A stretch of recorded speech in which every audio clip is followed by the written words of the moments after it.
12 beers, 2 pints of Jack, sometimes three. I was the first guy in the liquor store. I didn't want to feel nothing. It was close to 7,000 calories a day just in what I consumed drinking. When the doctor finally walked in, he didn't even say hello to me. The first thing he said to me was, he asked me, he goes, "Do you drink?"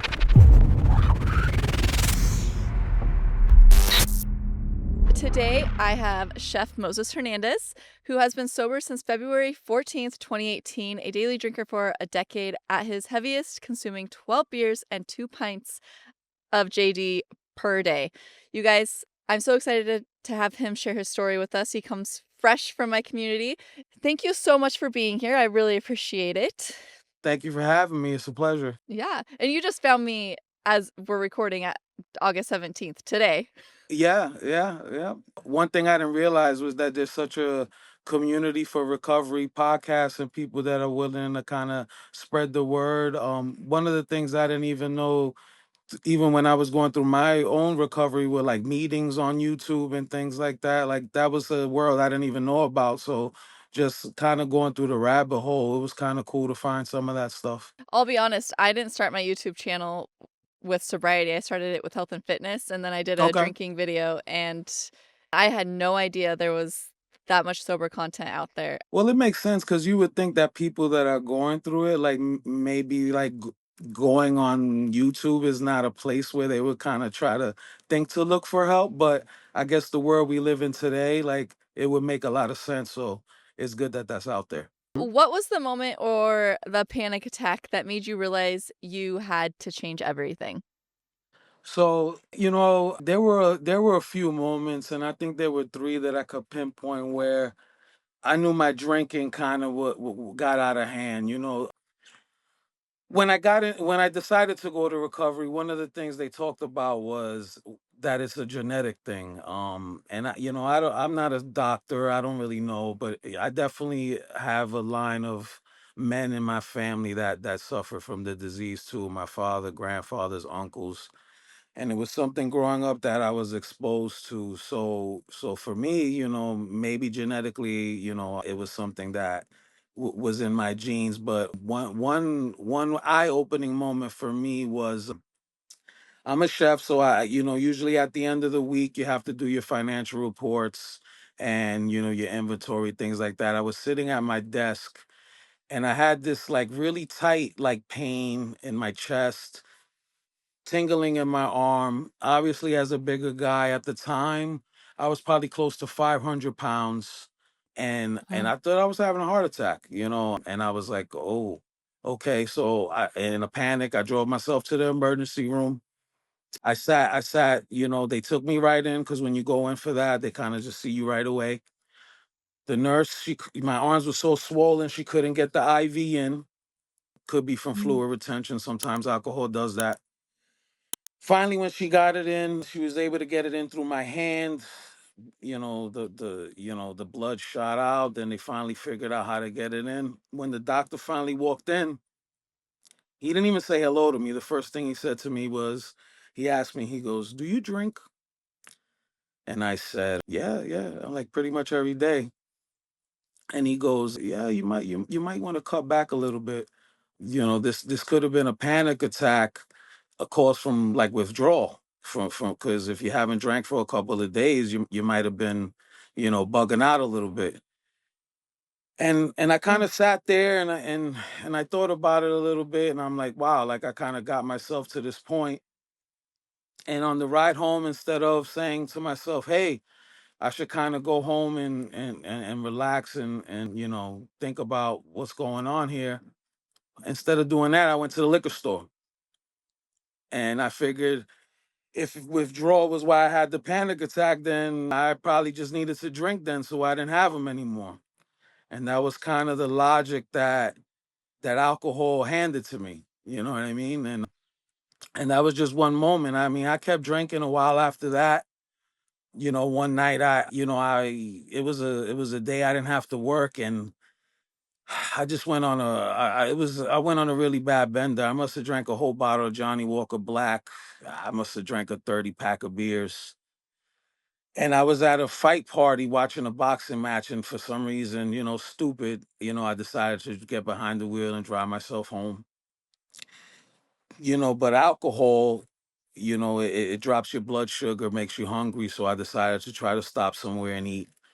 And apparently, I clipped the car like while I was driving. But I didn't realize that until after I got into my driveway, because not even a couple minutes after I pulled in, there were three cop cars right behind me in my driveway of my house. Oh, So when the cop got to the car, he's like, "Hey, you've been drinking?" And of course, you lie and say no. And he was just like, "Okay, well, I got a bunch of witnesses say you clipped the car back there. So are you sure you haven't been drinking? Where were you?" And I was like, "Oh, I was with friends watching a fight." Da da da. Okay, so you were drinking. He's like, "Look, you're already home." And, I was lucky. He gave me leaving a scene of the accident ticket. I had to go to court and deal with that. But, no DUI, nothing. I mean, I was really lucky, and he was like, "Look, not only could you have hurt yourself, but you could have hurt someone, you know." And again, it was an eye opening moment, but I still kept drinking, at least for another year after that.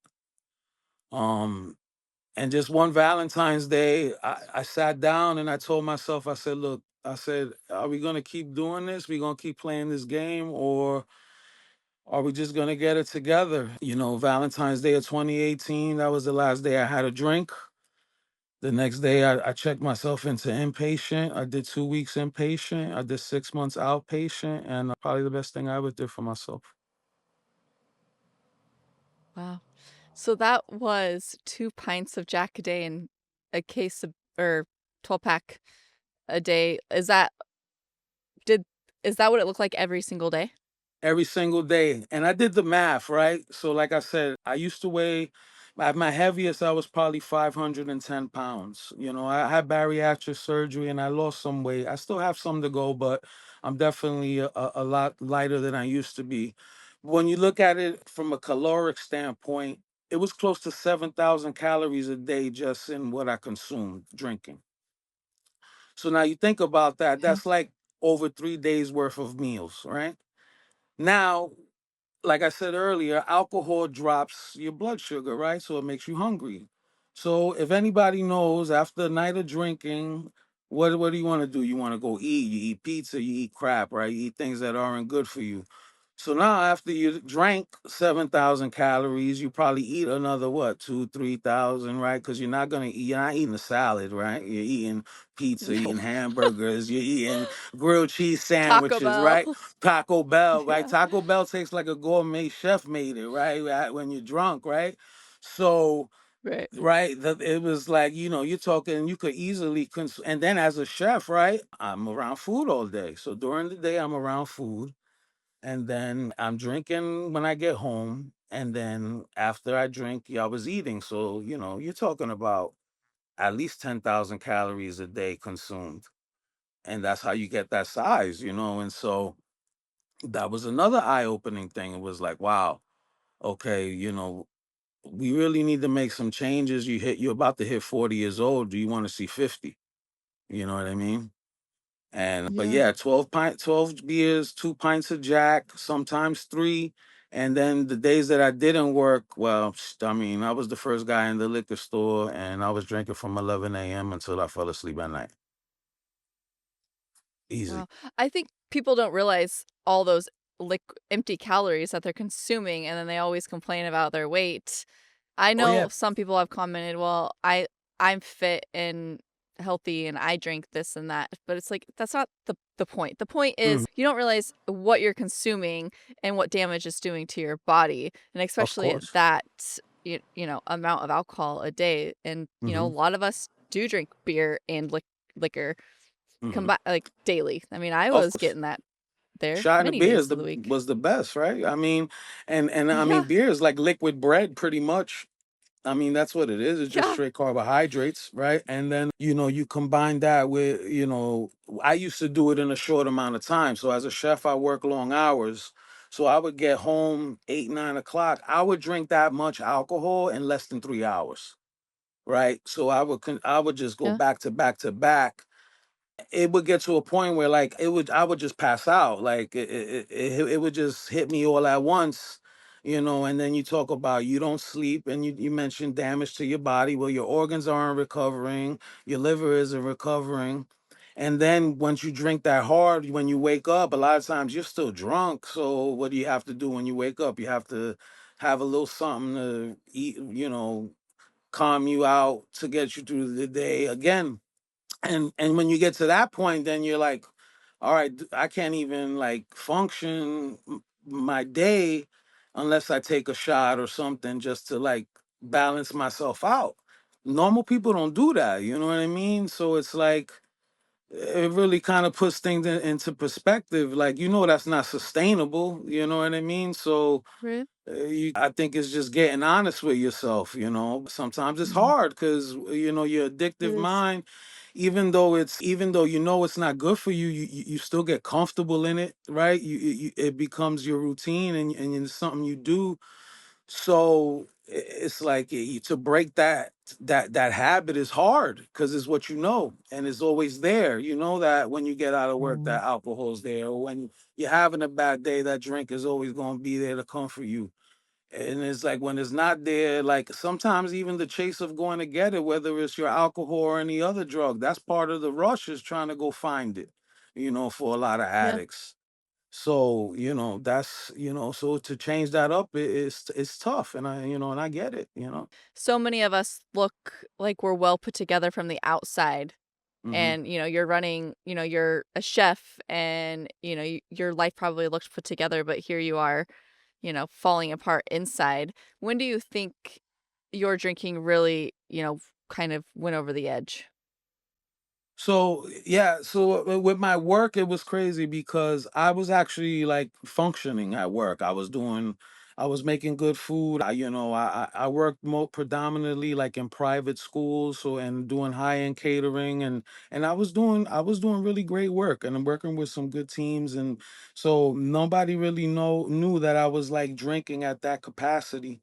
Um, but the people I think that noticed more than anyone were the people closest to me, like my mother, my sisters, you know, and my mom being somebody that was married to an addict, you know, and her father was an alcoholic too. It's like, you know, that's not somebody that you could kind of pull the wool over their eyes. They know, she knows, you know, they know that glazed look. They know the bags under your eyes. They know when they try to talk to you and you can't even talk right and you can't even make a full sentence and and you're incoherent with your speech. Like those are things that you can't hide. And then, you know, I have close friends too that had some sober time. You know, one of my best friends was 10 years sober while I was going through my own stuff. And he would tell me too, like, dude, you need to think about what you're doing here, man. You're a good dude, you're talented, you're a smart guy. Like, why are you doing this to yourself? Like what's the point? Like, why? You know, and I think that you know, you really have to at it, you know, look internally and be like, man, yeah, you know, but sometimes when Mhm. people tell you things, you just brush it off like, oh, you don't know, like you just throw what they say off, you know, because you think you know better for you. Um, Right. but I think you know, I think it just gets to a point where you get tired. And I was tired. I was tired of always having to feel like I needed to drink to calm down, you know. My work is stressful. Like a chef is demanding work. And I'm, you know, I run kitchens, so I manage other chefs. So like there's a lot I have a lot of responsibility. And so drinking I felt like was something that helped me relax when I got out away from the kitchen. But Mhm. really, I mean, it was just like it was just an escape. It was like for me to hide, you know. And a lot of people, for them, like drinking is like a social thing, right? Like they go out with their friends and they have the drinks. What I think for me was even more dangerous was that I drank in isolation, right? So I drank by myself, like I was alone. Like I didn't go out. Like I cut myself off from people. Like my friends would be like, "Hey, you want to go hang out and go do this or that to try to get me out so that I wouldn't drink." But I'm like, "Nah, I'm good. You know, I'd make up lies. I'm busy." But I wasn't busy. I wanted to drink. You know what I mean? And they knew that, but you can't force people to break habits that they don't want to break. You know what I mean? But for me, yeah, I think it was just really just getting tired and realizing that I was just wasting my life. And I feel like I'm good at what I do, and I was not giving back to myself. Like, I was basing my worth on my work, coming home and drinking, and I wasn't giving anything to me. Like, I wasn't giving myself anything. I was just drinking, and that was all I was giving myself. When I was like, I know I have more to offer than being the drunk dude that passes out. A 500-pound guy passed out on the couch at other people's houses. Like, nobody's gonna try to lift you up off the couch. They're just gonna leave you there to sleep till the next day. You know what I mean? So, like, just being that guy, like, I know I'm better than being that guy, and I just had to get honest. And sometimes it's hard. It's hard to look in the mirror and be like, you're messing up, bro. Like, you need to figure it out. And sometimes, the hard truth is that for some people they never do, or sometimes it's too late when they do figure it out. But luckily, Mhm. I figured it out at a good time. And I'm in a place where I could be here talking to you and sharing my story a little bit. Yeah. So you didn't want to be another story of wasted talent. I mean, because 'cause you're a chef and then a son of an addicted father, but Yeah. you just didn't I mean, you came to the realization you didn't wanna be a story of a wasted talent. No, I grew up in the Bronx, which is not, which back in the 90s, 80s was a rough area. Like I said, being the son of an addicted father, like, I saw his struggles, and I saw a lot of what he dealt with. And as a young kid, you really don't understand, like, hey, why does dad do drugs? Like, you can't process that. You can try, and they people could try to break that down for you. But as I got older, and I had my battles myself, I kind of started to understand and was able to forgive him a little bit more after the fact. But my father died when he was 49 years old. Wow. That's young. He Yeah. died 6 months before his 50th birthday. I Was never it got to alcohol give him. induced? No, well, he was an intravenous heroin user. Um, and the Okay. thing is, when you talk about people that have those kind of addictions and demons, the connotation is usually negative on them. But my father was one of the best people I ever knew. He taught me how to respect people. He taught me how to work hard. He taught me how to love my family. He just taught me to be a good man, and to carry myself in a good way. He just had his things that he dealt with. And he had a lot of clean time. There were times where he was in recovery houses, and he spread the word to the younger guys coming in. And that was something that he taught me about. Even when I was young, like, I remember being like 12, 13, like seeing AA books, and he would pull me aside and show me like chapters and readings from it. I was really kind of too young to grasp it or understand it, but like, I always remember that logo and those letters, and that they meant something positive. You know what I mean? Especially for him. But when you see somebody that you love die that young, you're like, man, dude, I don't want to do that. And he always used to tell me, like, I don't be like me, be better. But when you're drinking 7,000 calories a day, and you're driving drunk, and you're going to the hospital because you're having alcohol withdrawal, and you're laying on your back and falling asleep, and your mom has to like arm shoulder shrug you so you don't throw up and choke on your vomit. Ugh. It's easy for you to kind of get to that point and be that person. You know what I mean? But like I said, I'm blessed because for some reason, like, there were moments where I could have been another tragedy. But there's a reason I wasn't. And that's kind of why I felt like, if I'm still here doing positive things, then I got to keep that rolling. Yeah. So you lost your dad at a pretty young age. Yeah, I think I was like 27, which again, I think, That's I mean, that's Yeah, a lot of my drinking, especially when I went to recovery, I think I think that was another thing I had to face was grief. I think, Huh. I remember there was a speaker meeting, and the guy came in and he was talking about how the disease took his father. And I just remember sitting there, and I started crying, and I was grabbing tissues, the tears just kept coming and coming, and I was like, why the hell? And I just, it's like a dam burst, and I just kept crying and crying and crying, and I was like, I can't stop crying. And he Mhm. just kept talking about his father, how, his father taught him this and that, but he died. And then I was just like, and it just like resonated so hard. And it was because I didn't expect him to talk about that in that meeting that day. And it just hit me. And it was like, it kind of like, it made me come to terms with, like, man, maybe this is part of why, like, to mask and hide that grief of losing my father, who was somebody that I looked up to, especially as a kid, and as a man, who was somebody that I went to, or somebody that I leaned on. Maybe alcohol kind of numbed that a little bit, because it does that. You self-medicate, right?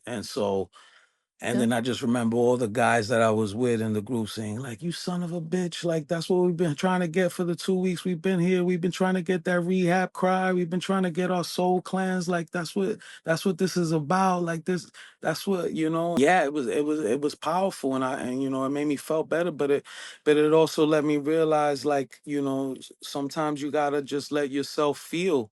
And I drank for years because I didn't want to, and that's something that I had to really learn. You know what I mean? I didn't want to feel nothing. I didn't want to Yeah. feel stress from I don't work. I think didn't want to feel pain, you yeah. know? I don't think I think a lot of us that are in active addiction slash abusing alcohol don't realize what we're doing and that we're numbing and masking and, it's literally that painkiller for our brain, Hmm. and until you're out of it, you don't realize what you're doing, Yeah. and then Yeah. feeling those feels and those emotions, sitting with them. I mean, it's not easy, but I always tell people, "Get through the hard stuff sober, and it'll help you heal faster." And that's my Yeah. opinion, because if you're going through something hard and you're drinking, you're just never gonna get through it, you're just gonna keep masking it. Absolutely. Look, that's one of the things sobriety taught me, honestly, is how to deal with my shit. It's how to handle things, right? It's because Mhm. anytime I was stressed, "Oh, I'll have a drink, I'll calm down." And I just let me be able to sit there and say, it just it gave me like, I won't say courage, but it just gave me like the strength to be like, the serenity prayer, courage, strength, like those things, like, the wisdom, like, those are things you need to be able to persevere and push forward. And when you're drunk and when you're incoherent and when you can't feel anything, like, how can you be anything to anybody when you don't feel anything, or you don't have any emotion, or you don't have anything to just give. Like, you can't love when you don't feel, when you don't have any emotion, and alcohol numbed all that Yep. for me. There's a difference between going out and having a couple drinks, but you know what they say, one is too many and a million is never enough. There's some people that could have a beer or two, and there's some people that got to drink the whole bar out, and I was one of those Mhm. people that had to drink the whole bar out. I couldn't just have a couple, Same. and that's Same. just the And, truth. there's people that come to the comment section and are like, "Well, it's called discipline." Okay, well, some of us don't have that off switch. We don't have No. that discipline. Mm-mm. Mm-mm. We're But balls to no, the wall. We're going for it. that's it. That's it. No, and look, and it's with anything, right? With food, I mean, anything could be an addiction. Look, even my Yeah. work. As a chef, my work, I was addicted to my work. I put my value in myself and my work too. Like, I needed my work to validate me. Like, I needed to be like, yo, if I'm doing a good job as a chef, then I'm a good man. And I never looked at myself outside of work as having anything else to offer. If I wasn't a good chef, then I wasn't a good human being. And it took me a long time to Mhm. realize, like, that's not true. Like, yeah, it's important to be good in your work, but you got to be able to offer the world more than just what you do for a living. And because you spend so many hours in the kitchen as a chef, like, you get addicted to that work and that lifestyle. But that's anybody with any type of work, whether you're, like you said, you were into fitness or a trainer. Like, anybody could get addicted into their work and use that as Yeah. something where they measure their worth. But you have to find other things to show yourself that you're valuable. And that took me a long time to learn that. February 14th, 2018, what did you tell yourself that day? I mean, it's gonna sound corny, but I told myself that I love myself. I had to, Ooh. you know, I had to. I had to tell myself that I love myself, because for so many years I didn't. I didn't like who I saw in the mirror. I didn't, as a big guy, you think that your appearance is not appealing, and that you don't you're not attractive, or you don't have any value to anyone. But you know people try to talk you out of that way of thinking. But a lot of times what people say, you blow it off, because at the end of the day, your thoughts of you are what hold the most weight. And I really just had Yeah. to say, look, this whatever I'm gonna do from now, from this moment, it has to be because I love me, and I'm doing this for me. Yeah, it'll help me be better in this area of my life or that area. But right now, these 2 weeks before I go into rehab, that I'm going into rehab, it has to be because I want to do this for me. And this is what I want to do. And I'll be honest, it was one of the best things I ever did. I met some great people. I learned a lot about myself. It's crazy, because those places, people think, oh, low lives, but those places were full of some of the smartest, most successful people, doctors, lawyers, teachers, like really, really great people. And you think, oh, it's only for people that are criminal. No, it's for everybody. This don't discriminate. This thing hits everyone. I met some good people Good. that I still stay in touch with today, that I'm still friends with, that I still communicate. And that's the beauty of it. And sharing and learning. But if I didn't take that step to do that for myself, who the hell knows where I'll be right now. It's kind of a scary thought. Yeah, it is. Very. Yeah. Absolutely. How long was your rehab? So I did 2 weeks inpatient. The first day was detox, which was an interesting process. It was humbling. You walk in there, you got to strip in front of the lady. They check you for paraphernalia, and all that stuff. And then, you see people really going through it, and you spend the night there, and they give you the option if you want to, kind of ease into the program. And yeah, and it's just this 2 weeks. They had it was a well-run program, group sessions, one-on-one sessions with counselors. It was a good mix of activities. And of course, as the chef, when mealtime, yo, chef, what's the good stuff to eat over there? Everybody's asking me what's good on the menu and stuff like that. So that was cool. I spent a lot of time in my early years too. I did music. I was into hip hop. So that talent night there, I got on stage and did a little rhyming and things like that, which kind of opened me up a little bit, and got me, kind of out of my comfort zone, and helped me connect with people too. And I think that's what it's all about. Recovery for me was about kind of reconnecting and getting social, and just trying. Drinking in isolation, I wasn't trying anything. I was just trying to be alone. Going into that program was a chance for me to kind of try to at least reconnect with others. I mean, I had people close to me that I love, but that was an experience that kind of set me on the path to kind of getting those connections back. What was life like after you got out? It was interesting. I went back to work, back in the kitchen, but I did get some time off. Luckily, I had good health insurance that covered everything. I did outpatient for about 6 months after the 2 weeks, and it was like group therapy sessions which I found very helpful. Those were actually really good. They're a little different than like your typical meeting, like, but those were really good. But even in those, people share, and they kind of force you to share, but it was good. It's like, how was your day? And you think that's such a simple thing to ask somebody, but when you actually sit there and tell and speak and say, "Hey, I felt this," or "This bothered me today," or "That pissed me off," and you actually vocalize it, like it'll amaze you, like how much better you feel after just saying it instead of keeping it in. You know what I mean? And that made a Yeah. big difference for me.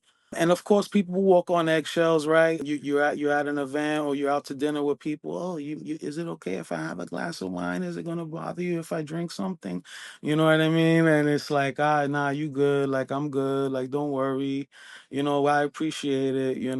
But one of the things that I was fortunate is that I didn't really come out of there like really wanting to drink. I think that the Yeah. time I spent in and the little bit of outpatient before I kind of got back to work, I think I really in my brain I was like, yeah, I think I'm okay. I was like, I don't have a urge to really want to pick up a bottle or drink or anything. I mean, plus I didn't even know this, but they could like urine test you for alcohol, which I didn't even know that, but they were, yeah, they were able Yeah. to do it. So they made us like go for every meeting and stuff like that. But I didn't have that urge. I was like, yeah, I don't I was like, I wanna make the effort to just stay sober. I was like, I felt better, I slept better. I was still like a really, really big guy, but I just like mentally, like I was able to think clearer. And I was like, yeah, I was like, I kind of like feeling like this, and I just wanted to keep that going a little bit. And it's been close to 8 years, like 7.5 years now. So Yeah. yeah. So Alan Carr, I like one of his quotes is quitting is not giving up, it's gaining freedom, Mm, which is so true. When you start speaking it out loud, it there is a freedom to sobriety. But, to me, I think that's how I have stayed sober is being able to have an outlet and, there's so much freedom to being sober.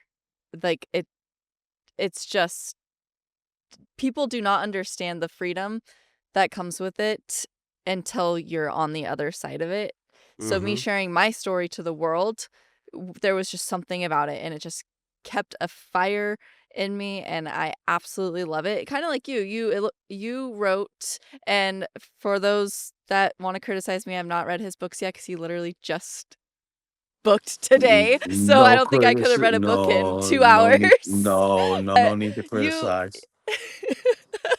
you did. Yeah. So how did writing your story help you stay sober?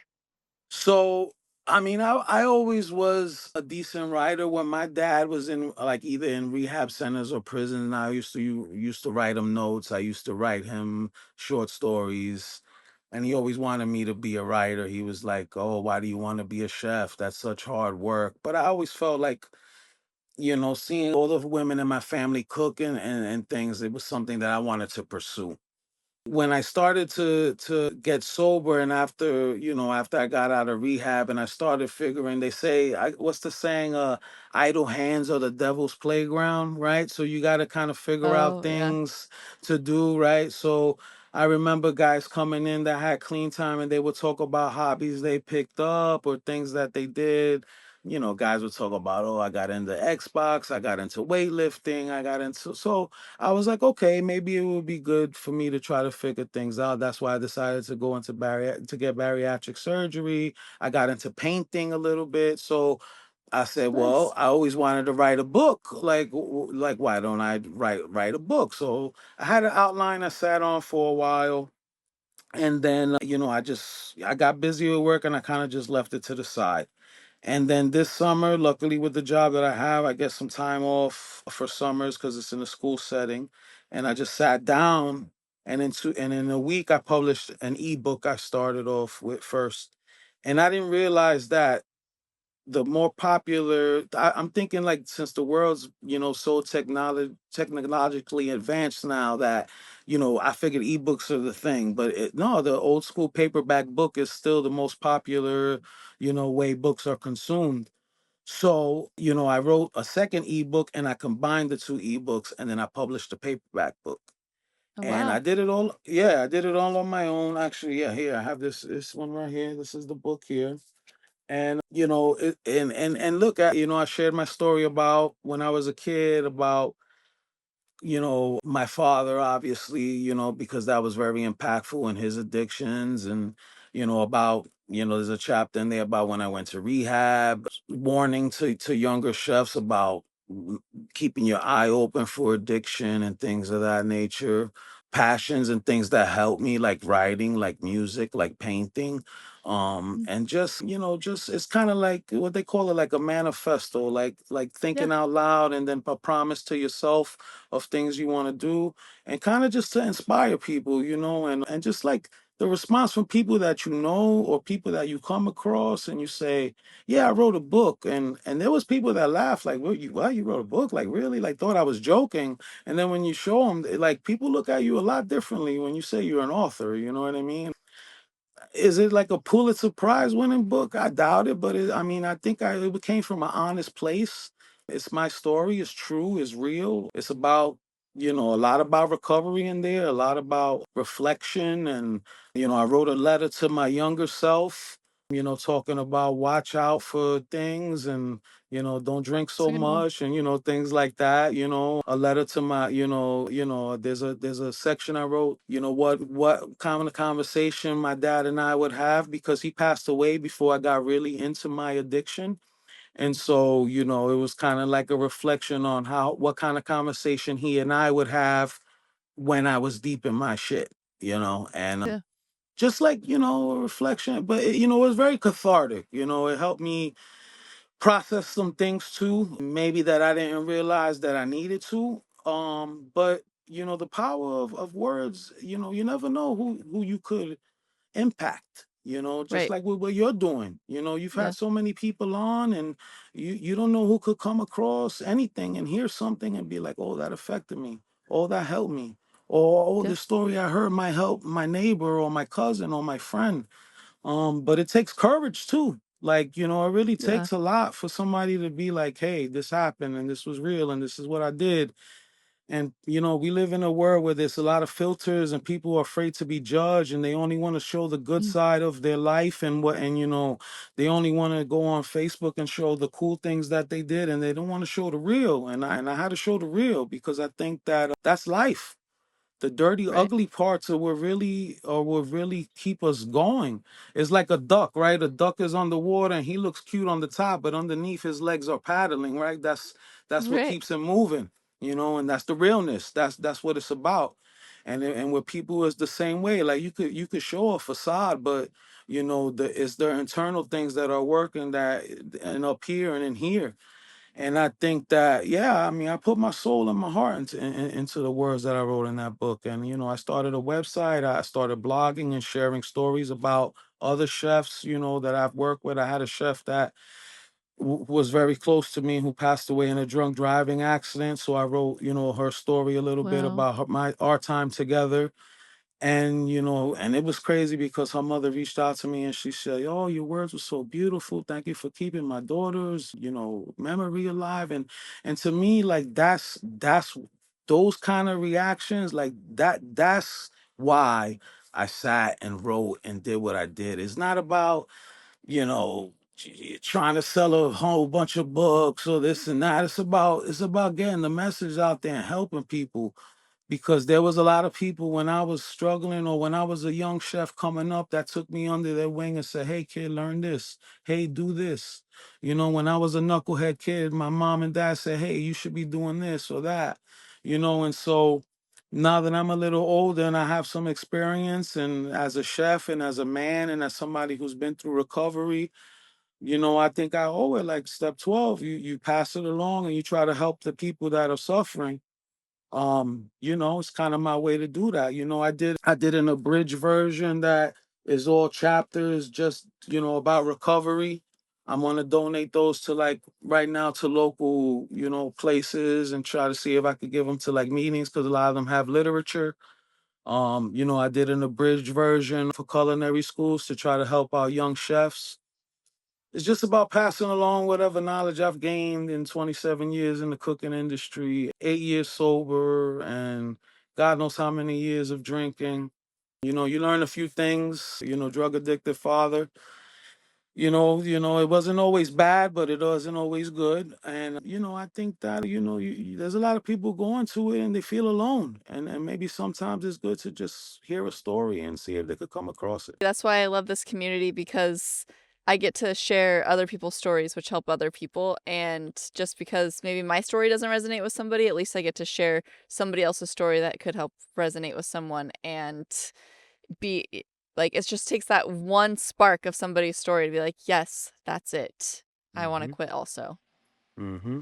100%. So, some of the things from your blog, 20 Raw Realities of the Kitchen, you mention addiction doesn't discriminate, loss can bury us or break us open, sobriety isn't a finish line. It's a choice you make every single day. Creativity is therapy. Sobriety isn't about what you lose, it's about what you finally get to build. So, which of these realities resonate most with you and why? Oof.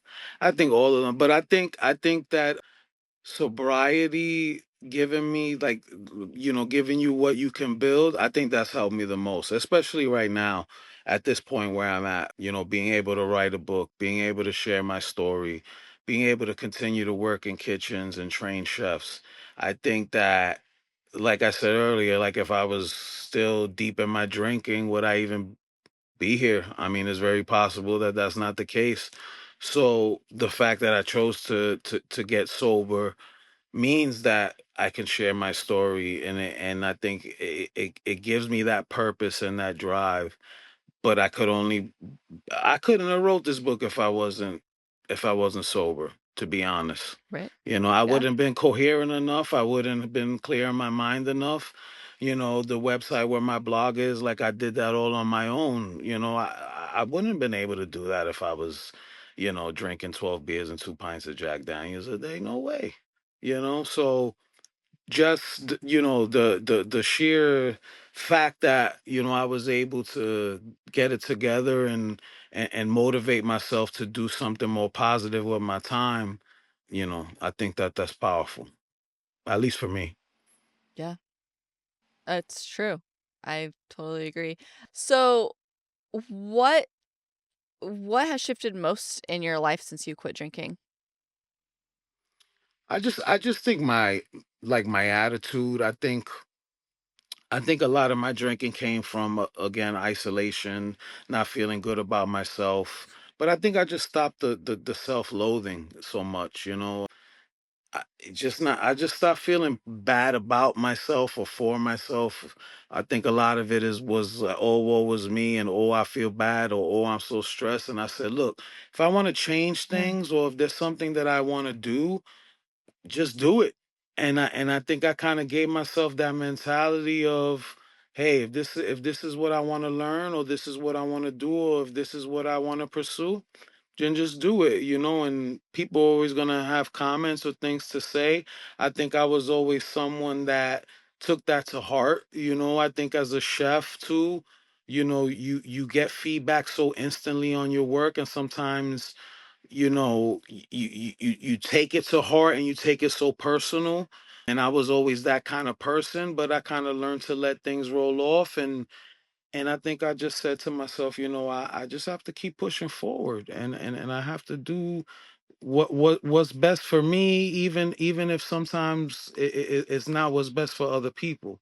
Not that I don't have to Right. look out for other people, but I have to do what's best for me and be the best version of myself, so that I could be the best version of myself for others too. And I think that that's real. I It think that's true. it is real. And I like how you mentioned the self-loathing and the woe is me. I feel like so many of us play that victim mentality definitely when we're drinking because I mean, we don't know any other life. And I mean, I know people all around me that still play the victim mentality and it's like figure it out. Like, Yeah. do something, ask somebody for help, or find a new hobby because I back in the day, I my only hobby was drinking, but now you get to do so much more in life than just when's my next drink? How can I get a hold of that next bottle? Or your day just revolves around drinking. There's so much more to life. And then that self-loathing. I mean, like we can dwell on our past as much as we want, but I mean, our past is what, you know, there like somebody said the mess is in the message, and that is so true because our past, we get to bring that we learn from our past, and now we get to share the message of who we were and how we got to where we are now, and sounds like your lifeline to sobriety was diving into being a chef more and writing those books and, because you mentioned your father in those as well, right? Absolutely.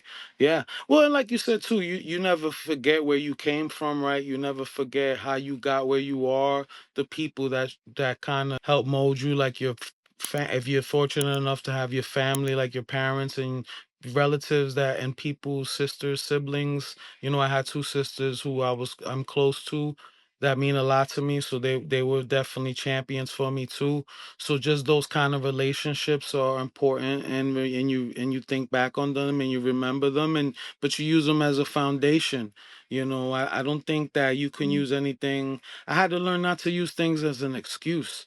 If anything, they Yeah. use them as motivation to do better. Or motivation to move forward. It's easy to say, "Oh, I didn't do this because of that." And like I said too, with writing is like we always try to wait for like the perfect moment to do something, like, oh, I'll do this when this is right, or even with drinking, I was like, I'll stop drinking when this is right and this happens and the stars align and Venus is in nah, like you just have to do it. You know what I mean? Even if you're not ready, you just have to stand up and take that step to get your stuff together. And I think as I get older, like I figure that I've learned that. I'm like, look, I wanted to write a book, and I could have sat there and I could have paid all this money to an editor and try to figure out how to do. I said, but I'm gonna just do it myself, and whatever happens, happens. If I want to, learn how to cook a different cuisine or do this or that, whatever I want to do, you just got to get your hands messy and figure it out.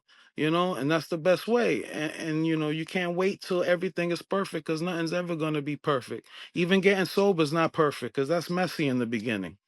You know what I mean? You're a mess. It is. Like I remember my Mhm. first 2 weeks sober, that first day in detox, a hot mess. They try to give me some pills to like help calm me down, because you're really anxious when you don't drink for a certain amount of time. I was dreaming about unicorns, and I fell off the bed in the detox, 500-pound guy falling off the bed, waking up everybody in the detox room on a hardwood floor. Like, it's real, but like just that those kind of things is like, but like even getting help, like you could say, oh, I'll get help when, but sometimes you just got to say, I'm just gonna go. You know what I mean? I'll go to a meeting Yeah. when. You know what? Just go. What is gonna change? Enough. You got to go do it. You just go. I'm waiting for my birthday. I'm waiting for Yeah, after the holidays. I'm waiting for the exactly. new year. I'm waiting for Monday. Even like I have an people, event this yeah. weekend. Like I have a people when there's like, wedding. It's ah, I'm it's gonna just lose weight, I'll wait till January 1st. Why? Do it, start now. yes. Start right, start today. Yeah. Like, don't there's no waiting, because you know what, life is fleeting, and you see every day sad news, things happen. Sometimes tomorrow don't come. So start doing what you got to do today. And I've had to really tell myself Yeah. that and learn that through experience. Sometimes Yeah. being brutally honest and hard on myself, or just learning through hard times, but it had to be raw, it had to be real you know Yeah. And I mean, we aren't promised tomorrow. And I think a lot of people use that as an excuse too. Well, I mean, I'm gonna die anyways. I might as well just drink. Well, your life could be so much better. If Yeah, you don't, you could rebuild those connections. You could, absolutely. help somebody. I mean, you could be more involved with your family. Yeah, I mean, you just don't know. absolutely, Like, absolutely. just because just because 'cause we're not promised tomorrow, you could make today better. Absolutely. Look, and I don't have kids of my own, but if people have children, like I would assume that of course, if you're sober, you're a better parent. You're there, you're present.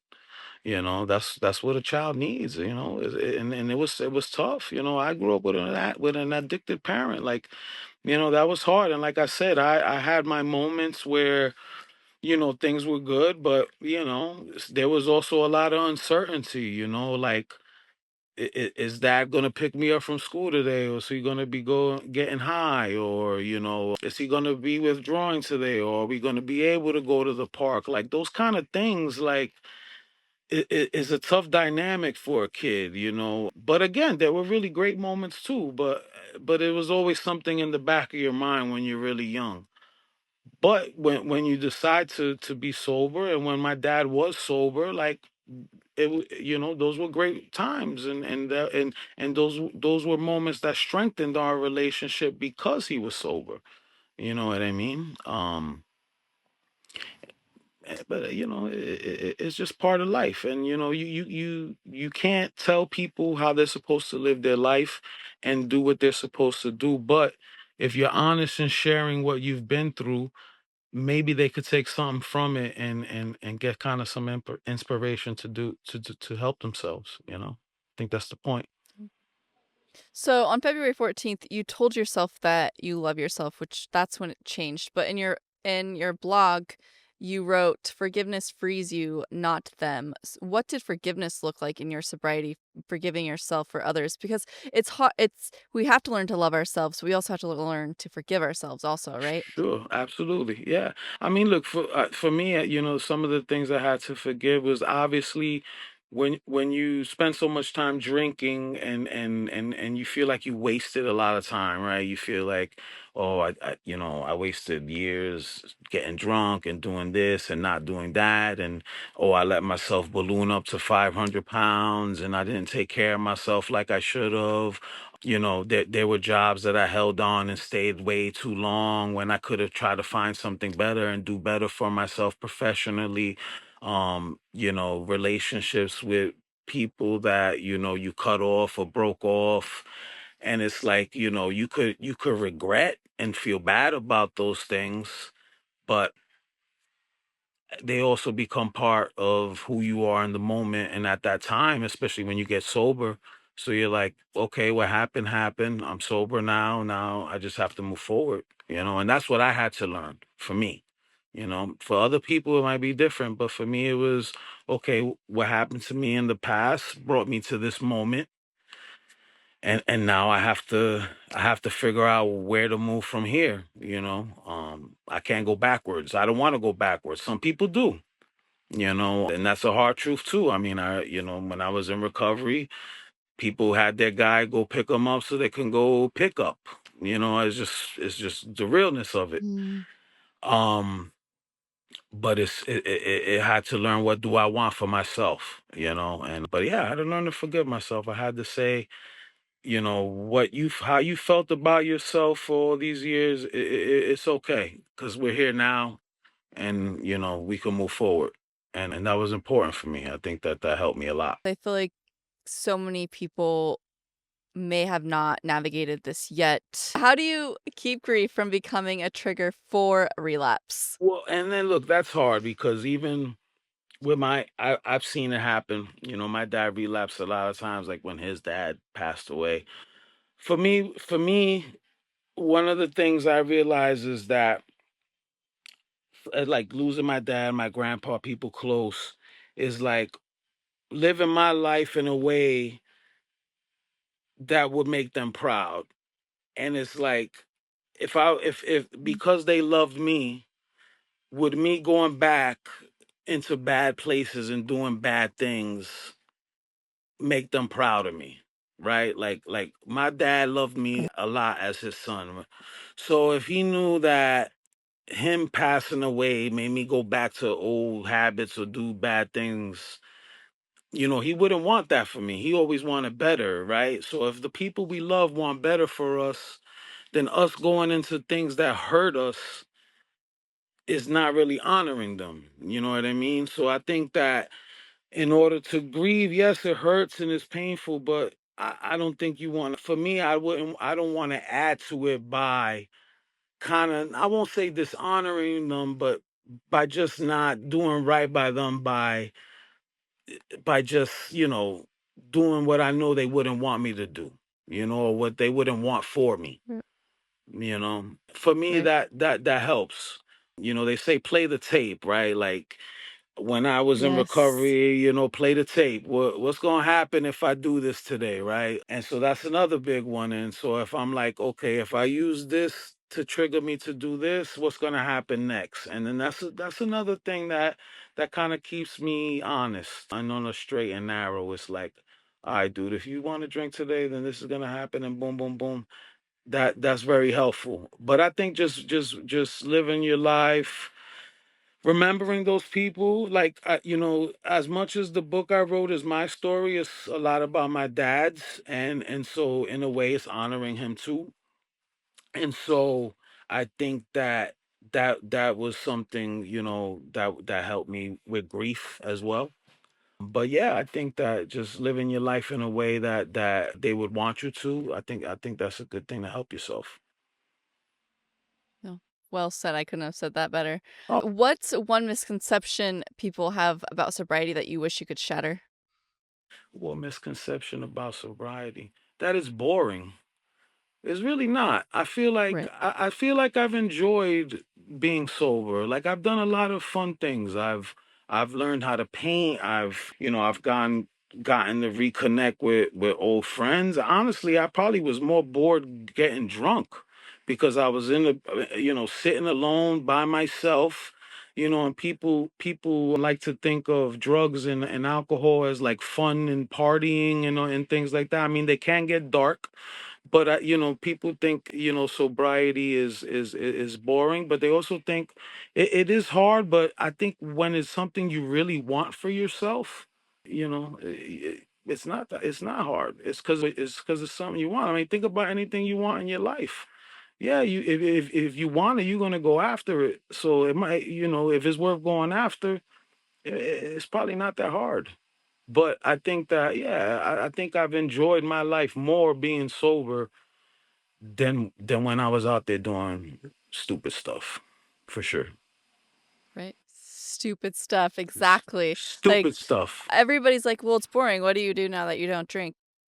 I don't have a limit. I can leave. I can go do whatever I want. I don't have to just focus on drinking anymore. There's a Exactly. whole life out there that doesn't revolve around alcohol. I can actually hang out with my children. I can, have a discussion with my husband. I can go to Mm-hmm. bed peaceful and wake up Mm-hmm. without, all the regret. Exactly. It just, there's so much to being sober. And somebody mentioned the other day, well, my life didn't get magically better once when I wasn't drinking.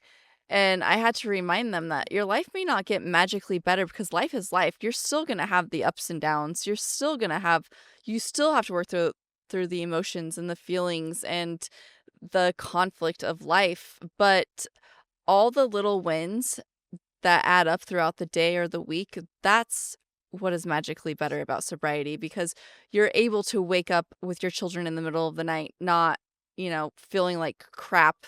You're able to, go, get your kid and spend the afternoon with them, or your parent calls you up and you can actually have a conversation that you remember. I mean, there's just so much more to it than, you know, what like, it's so stagnant when you just sit around Oh, and drink all day. Like, that's such a good point. what's so unboring about that? Yeah, like remembering, right? That's such a good point. Like how many times did you get like so black that people had to remind you of what you did the night before, or what you said, or how you behaved, right? Yeah. Like, and you lose control. I mean, that's one of the things that alcohol, when you get to that level, is like drugs and alcohol, you don't remember, you black out, you nod off. And it's like, yeah, so sobriety gives you the chance to have some control and remember and make decisions and have inhibitions, because you lose that when you drink, right? You're like, ah, I'll do Mm, whatever because I'm drunk and I don't care. I'll mess with this person, or I'll do this, or I'll do that, and your judgment is, it gives you clarity. I mean, that's what they say, right? Moment of clarity, but it's true, and we all need that, and having that is, I mean, it's powerful, and it's what we look for, and maybe we think we find it in the bottle, but all that does is just cloud our brains even more. exactly. Hmm. What would you say to those that are in the same field you are? Because I feel like it's such a comparison game. Well, I'm a loan officer, or I'm a real estate agent, or Hmm. I am in construction, or I do this, or I do that. Like all of Hmm. our, uh, all of our, careers revolve around alcohol. It doesn't matter what career field you go into. Yeah, But everybody's out so, there. what would you? I haven't interviewed a chef yet. So, what would you say? To those that, struggle in that environment. Well, look, for us, especially chefs that work like in restaurants, like the access is easy, right? Bartender hooks you up, it's right there. I mean, I think I would just tell them, just like with anybody, everybody knows their limits, but the main thing is, no matter what, like even when you get in your darkest place and you use that to try to mask or heal whatever stresses you're dealing with, are still going to be there after the fact. Nothing's going to go Right. away because you're drunk, you know what I mean? I spend a lot of years, and look, in the food business, like, yeah, drinking is normalized. I think I wrote it just like that. It's like drinking is normalized. Like chefs going out to drink, like that's a normal thing. Like that's, I've been to conferences with bunches of chefs and getting drunk. I mean, I've been so drunk in those events where I wasn't allowed into the bar. I mean, I've never heard of people getting so drunk that they don't let them in the bar. Like that's crazy. You know what I mean? So I think that we all have our limits, and but at the end of the day, I think that you just have to learn to deal with it, and talking is helpful. There's people there that can have your back. Leaning on others. I think food is definitely a team oriented business. Like a chef could be great, but if the people around him are not good, then he's not going to be a good chef. So I think that trusting Mhm. in the people around you, and look, when I needed to get help, like my bosses were awesome. Like I spoke to them, I told them about my problem, and people walk on eggshells in a professional environment because they might think something, but we live in a world now where, like, if people say things like, you don't want to make assumptions, because then it opens a whole human resources can of worms, you know what I mean? But I was honest with them and said, hey, look, I have this problem, I need this help. And they were like, "Yeah, man, okay, do what you need to do. You have the time, take it." And they were supportive. And they, when I got out, they checked on me, made sure I was good. And so just trusting in people that they have your back, and if you feel like you're in a place that you might need that, like, yo, don't be afraid. Don't be afraid to say I need help, because that doesn't make you less Right. than. That just makes you a human being, saying, yo, I'm hurting, or hey, I'm struggling, man. Hey, this is hard, or this is too much, or I'm overwhelmed. Everybody wants to be Superman, but especially in the kitchen, but you can't do everything by yourself. You just all you're doing is throwing bricks on your back. And that's, you can't keep moving that way. You just get stuck. And if you're just honest, and just if you need the help, ask for it, and just be open. And I think that's what I would tell people: just be honest. I think honesty, if people sat down and were more honest with each other, I think a lot of good things will come out of it. I agree. So your blog is Hmm. chefmowrites.com, Yep. Yep. and they can Yeah. find you there and contact you there. Yeah, there's my contact info's there. The blogs are there, info about the book, about the abridged versions for recovery, And yeah, just I try to post a couple times a week. And yeah, they can hit me up right on there. They email me direct, and they email me about anything really. I mean, it's pretty much an open forum for culinary collaborations, recovery. Like I said, I got into painting, so I like to do sneaker customization. I mean, I'm into hip hop music, so anything anybody wants to hit me up about, it's all about connection and trying to do something positive, and anything positive to get you out of a dark place. I think that just Mm, reaching out and communicating is a beautiful thing. So whether it's doing things like this, speaking, podcasts, whatever, anything. I think that just keeping an open mind and an open heart is a positive thing. So kind of that's the message in the website. So yeah. mm. Well, I truly appreciate you doing this with me last minute, and I love that, you were able to, share your story so, authentically and genuine. I love letting people just have a space of their own and be able to share their story. I think it helps us. I mean, when we share our story, and it helps so many others. No, thank you for what you do. I think that like I said, when I came across your channel, I was like, yeah, this definitely seems like a good fit, a good move, and I appreciate what you do because, like you said, just sharing it, maybe not somebody might not resonate directly with what your story is, but maybe somebody else, it's just about stories and numbers, trying to help people Yeah, out. That's all it is. We need each other. You can't do nothing alone. right? Mm. That Well, guys, go find him at chefmowrites.com, and I am so excited to see where your story leads you. Thank you. Thank you so much. I appreciate Mm. you and what you do, and I appreciate your time.